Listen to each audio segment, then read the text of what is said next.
আসসালামু আলাইকুম। Isha's kitchen and ব্লগে আপনাদের সবাইকে জানাচ্ছি আন্তরিক শুভেচ্ছা। আশা করছি আপনারা সবাই অনেক ভালো আছেন। আজকে চলে আসলাম খুবই মজার একটি রেসিপি নিয়ে। হ্যাঁ, আজকে শেয়ার করব গরুর মাংসের কালাভুনা। আর এই কালাভুনাটা কিন্তু অনেকেই খেতে পছন্দ করেন। সামনে যেহেতু কোরবানির ঈদ চলে এসেছে, সবার বাসায় কিন্তু কম বেশ গরুর মাংস থাকবে। তাই আপনি চাইলে খুব সহজেই এবারের ঈদে এই গরুর মাংসের কালাভুনাটা ট্রাই করতে পারবেন। আর এই কালাভুনাটা রান্না করাও কিন্তু খুবই সহজ। একবার যে কেউ দেখবে সেই তৈরি করতে পারবে, এতটাই সহজ। আর রান্না করার পর আপনি নিজেই বুঝতে পারবেন রেস্টুরেন্ট থেকে কিন্তু কোনো অংশে কম আপনি রান্না করেননি। তো আশা করছি আজকের এই সহজ রেসিপিটা আপনাদের কাছে ভালো লাগবে। আর এবারের ঈদে অবশ্যই যদি ট্রাই করেন আমাকে কমেন্টে জানিয়ে যাবেন। তো রেসিপি শুরু করার আগে অবশ্যই একটা রিকোয়েস্ট করব, রেসিপিটা ভালো লাগলে অবশ্যই কিন্তু আমার চ্যানেলটি সাবস্ক্রাইব করে যেতে একদমই ভুলবেন না। আর আপনি যদি ফেসবুক পেজ থেকে দেখে থাকেন তাহলে আমার পেজটিকে ফলো দিয়ে রাখবেন এরকম সহজ সহজ রেসিপি পাওয়ার জন্য। তো চলে আসলাম মূল রেসিপিতে। আজকে আমি গরুর মাংসের কালাভুনার জন্য এখানে 3 কিলো পরিমাণ মাংস নিয়েছি। আর কালাভুনা রান্না করার জন্য কিন্তু অবশ্যই আপনাকে হাড় এবং চর্বিযুক্ত মাংসটা সিলেক্ট করতে হবে। তো দেখতে পাচ্ছেন আমি কিন্তু হাড়যুক্ত এবং চর্বিযুক্ত মাংসটা নিয়েছি। অবশ্যই চেষ্টা করবেন এরকম টাইপের মাংসটাই নেওয়ার জন্য। আর যদি আপনি রেস্টুরেন্টে দেখেন তাহলে বুঝতে পারবেন ওরা কিন্তু সব টাইপের মাংস দিয়ে কালাভুনাটা তৈরি করে, যার কারণে খেতে খুবই ভালো লাগে। তো আমরা কালাভুনা রান্না করার জন্য এখানে কিছু মশলা নিয়েছি। তবে প্রথমে বলে দেই, আপনি এই মশলাটা স্ক্রিনশট দিয়ে রেখে দিবেন, তাহলে যে কোনো সময় আপনি এখান থেকে দেখেই ট্রাই করতে পারবেন।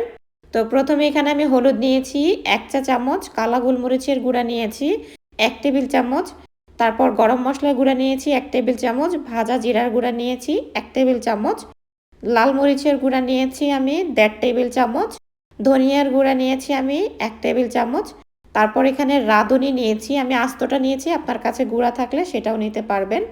তারপর এখানে নিয়েছি আমি স্টার মশলা। দেখতেই পাচ্ছেন এটা কিন্তু যে কোনো মুদি দোকান বা সুপার শপে আপনি ইজিলি পেয়ে যাবেন। তারপর এখানে বড় কালো এলাচ নিয়েছি আমি 2টি, সাইজে একটু ছোট আছে। এগুলার ফ্লেভার কিন্তু অনেক স্ট্রং হয়, তাই আপনাকে ছোট সাইজ নিতে হবে। আর মাংসের পরিমাণ বুঝে কিন্তু আপনি এখানে এলাচ এবং স্টার মশলাটা নিতে হবে। তারপর এখানে জায়ফল এবং জয়িত্রী নিয়েছি। জয়িত্রী আমি 2 পিস নিয়েছি আর জায়ফল আমি 3 ভাগের 1 ভাগ নিয়েছি। তার সাথে স্বাদমতো লবণ নিয়েছি এবং আরও নিয়েছি আমি 2 কাপ পরিমাণ পেঁয়াজ কুচি এবং 1 কাপ পরিমাণ পেঁয়াজের বেরেস্তা। আপনি কিন্তু এই কালাভুনাটা চাইলে শুধুমাত্র পেঁয়াজের বেরেস্তা দিয়ে করতে পারেন। তো সেক্ষেত্রে কিন্তু এই মাংসের যে গ্রেভিটা হয় সেটা খেতে একটু স্ট্রং হয়। তাই আপনি অবশ্যই এই কালাভুনাটা রান্না করার জন্য বেরেস্তা এবং পেঁয়াজ কুচি 2টা সমপরিমাণ বা কোনোটা বেশি কম দিয়ে আপনি ট্রাই করবেন, তাহলে কিন্তু বেস্ট টেস্টটা পাবেন। তারপর এখানে আমি কিছু আস্ত মশলা নিয়েছি, দারচিনি নিয়েছি 1 ইঞ্চি পরিমাণ 4 টুকরো, কিছু লবঙ্গ নিয়েছি, তারপর এলাচ নিয়েছি 4-5টা, সাথে নিয়েছি তেজপাতা বড় সাইজের 3টি। এখানেই কিন্তু শেষ নয়, আমাদের আরও মশলা আছে। তো এখানে এবার দিব আমি আদা রসুন পেস্ট। আদা রসুন পেস্টটা আপনাকে এখানে পরিমাণে একটু বেশি দিতে হবে, একটু না মোটামুটি বেশি করেই দিতে হবে। আমি এখানে 6 থেকে 7 টেবিল চামচের মতো আদা রসুন বাটা দিয়েছি। এবার হয়তো অনেকে প্রশ্ন করবেন এখানে আমি এতগুলো আদা রসুন বাটা কেন দিয়েছি। আপনি খেয়াল করে দেখবেন যে মাংসের মধ্যে মশলার পরিমাণ বেশি থাকে সেই মাংসটা কিন্তু সিদ্ধ হতে সময়ও বেশি লাগে। তাই অবশ্যই চেষ্টা করবেন মশলাযুক্ত মাংস রান্না করার ক্ষেত্রে আদা রসুন বাটাটা একটু বেশি করে ইউজ করার জন্য। এবারে মশলাগুলো দিয়ে আমি ভালো করে মেখে নেব। খেয়াল করেছেন কিনা এখানে কিন্তু আমি এখনও তেল দেইনি। যেহেতু আমরা এখানে মাংস রান্না করছি অবশ্যই আমাদের এখানে তেলের প্রয়োজন হবে, কিন্তু আমি প্রথমে তেলটা দিব না। যদি প্রথমে তেলটা আপনারা দিয়ে দেন তাহলে কিন্তু এই যে মশলাগুলো দিয়েছেন এগুলো কিন্তু মাংসের গায়ে ঠিকমতো লাগবে না, তেলের জন্য উপর থেকে লেগে থাকবে। তাই চেষ্টা করবেন মশলা দিয়ে আগে মাখানোর জন্য, তারপর দেন আপনারা তেলটা ইউজ করবেন। তো আজকে আমরা কালাভুনার জন্য সরিষার তেল ইউজ করব, আর আপনাকে এখানে মাস্টলি সরিষার তেলটাই ইউজ করতে হবে। নর্মাল তেল দিয়ে কিন্তু মাংসটার কালারটা ভালো আসবে না। তো আমি এখানে সরিষার তেল দিয়েছি হাফ কাপ পরিমাণের মতো। আমি কিন্তু পরে আবারও তেল দিব। তো সরাসরি আমি চুলায় বসিয়ে দিয়েছি মাংসটা মাখানোর পরে। এবার ঢেকে আমি জাল করব যতক্ষণ পর্যন্ত না মাংস থেকে পানি উঠছে। আমি প্রায় ৪-৫ মিনিটের মতো হবে মাংসটা ঢেকে জাল করেছি। এবার ঢাকনাটা উঠিয়ে আমি মাংসটা একটু নেড়েচেড়ে দিব। যদি মাংসটা এখন নেড়েচেড়ে না দেই তাহলে কিন্তু নিচ থেকে ধরে যাবে। তাই মাংসটা আমি এখন নেড়েচেড়ে দিব। এবার হচ্ছে চুলার আঁচটা আমি কমিয়ে দিব। হাই টু মিডিয়ামের মাঝামাঝি রাখবো। কারণ এখন কিন্তু আমরা এখানে পানি ইউজ করিনি। তাই নিচ থেকে ধরে যেতে পারে। আমি আরও ৪-৫ মিনিটের মতো জাল করেছি। আর এই যে দেখুন এখন আবারও কিন্তু অনেকটাই পানি ছেড়েছে।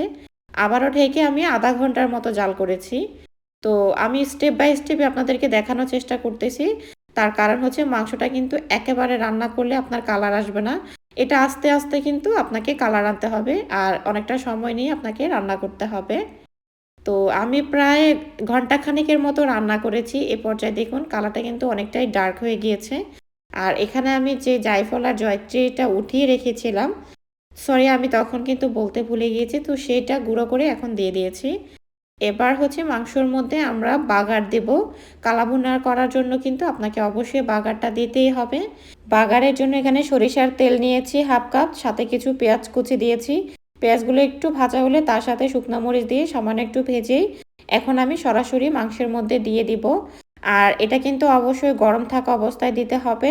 মাংস গরম থাকা লাগবে এবং আপনি যে বেরেস্তাটা করেছেন সেটাও কিন্তু গরম থাকা লাগবে, মানে বাগারটা আর কি। তো এবার হচ্ছে বাগার দেওয়ার পরে আমি আবারও নেড়েচেড়ে একটু রান্না করে নেব। এখানে কিন্তু আমাদের রান্না শেষ নয়, আমরা আরও কিছুক্ষণ রান্না করব। আর কালাভুনা কিন্তু আপনি যত সময় নিয়ে রান্না করবেন ততই কিন্তু মাংসের কালারটা ডার্ক হতে থাকবে। তাই আপনি চাইলে ২-৩ ঘন্টা সময় নিয়েও রান্না করতে পারেন। চাইলে আপনি আরও কম সময়ে রান্না করতে পারেন। আমি এই মাংসটাকে রান্না করেছি প্রায় ১ ঘন্টা ৪৫ মিনিটের মতো। আর এই ১ ঘন্টা ৪৫ মিনিটে দেখুন কালারটা কেমন এসেছে। এটা কিন্তু আরও ডার্ক হবে। তবে আমি আর ডার্ক করব না। আমি এখন চুলা থেকে উঠিয়ে নেব। আপনারা চাইলে আরও ডার্ক করতে পারেন। এবার হচ্ছে মাংসটা আমি একটা সার্ভিং ডিশে নিয়ে নিয়েছি। দেখতেই পাচ্ছেন মাশাআল্লাহ অনেক সুন্দর একটা কালার এসেছে। আর খেতেও মাশাআল্লাহ অনেক মজা হয়েছে। রেস্টুরেন্ট থেকে কোনো অংশ কম নেই। আপনারা বাসায় ট্রাই করবেন। আশা করছি আপনাদের কাছেও ভালো লাগবে। যদি আমার আজকের এই রেসিপিটা ভালো লাগে তাহলে আপনার ফ্যামিলি এবং ফ্রেন্ডদের সাথে শেয়ার করতে পারেন। তো আজ আর কথা নয়, আগামী রেসিপি দেখার আমন্ত্রণ জানিয়ে এখানে বিদায় নিচ্ছি। আল্লাহ হাফেজ।